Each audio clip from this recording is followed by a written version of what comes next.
Asian fixed income markets has actually done very well this year, returning about 8% with on the broad market, compared to the severe dislocation we had in the market last year. And in fact, the Asian bond market has been very resilient in the face of the various macro uncertainties, including US and China trade tensions.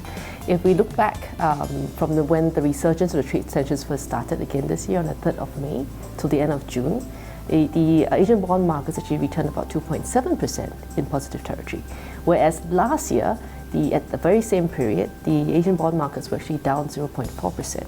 This really shows how resilient and the backdrop, I think, for the Asian fixed income markets are quite different this year.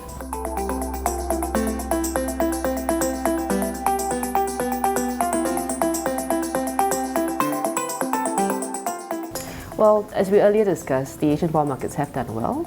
Valuations are actually at fair levels compared to where historical levels are.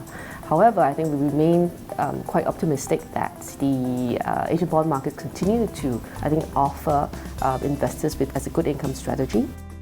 Given the backdrop where now central bank policies are likely to remain accommodative over the next 6 months, it means that interest rates are likely to remain benign and lower over the rest of the year. This really provides a good rate environment, I think, for bonds to continue to provide stable income.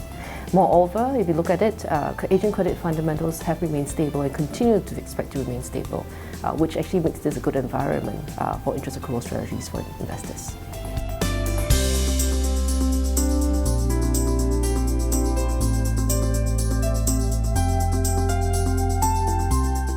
Against the backdrop of an accommodative central bank policy and with interest rates likely to remain benign over the next 6 months, we actually feel that there's some value in lengthening our duration modestly. So we're actually finding some value in some of the longer dated bonds, both in investment grade names as well as some of the high yield names.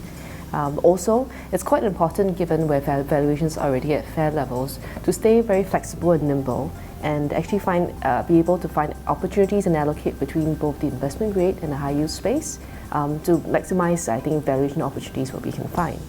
At the same time, within high yield, we do like the high yield, I think, for the high yield accrual. In fact, the yield on high yield bonds remains at the higher end of its 10-year historical range, making it quite attractive for yield accrual. But within high yield, we have to stay selective. Where we do like is China issuers and a lot of China property names. In fact, it's still one of our core conviction calls. And China property has actually been among the top performing sectors year to date. And we believe that it will continue to do well, given that the physical property market has done well so far this year. It has strong performance this year, with the top 30 developers returning about 15% year-on-year sales growth. We expect the policy environment for the property market in China to remain neutral. And against that backdrop, with valuations looking interesting with some of the issuers, we think there's opportunities to find there.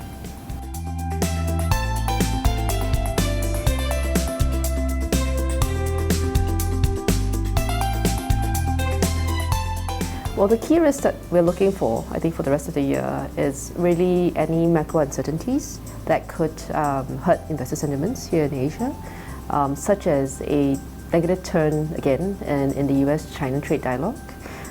So we believe that it's actually quite important, I think, to stay flexible and nimble so that we can adapt our portfolio strategies in the face of any such macro uncertainties.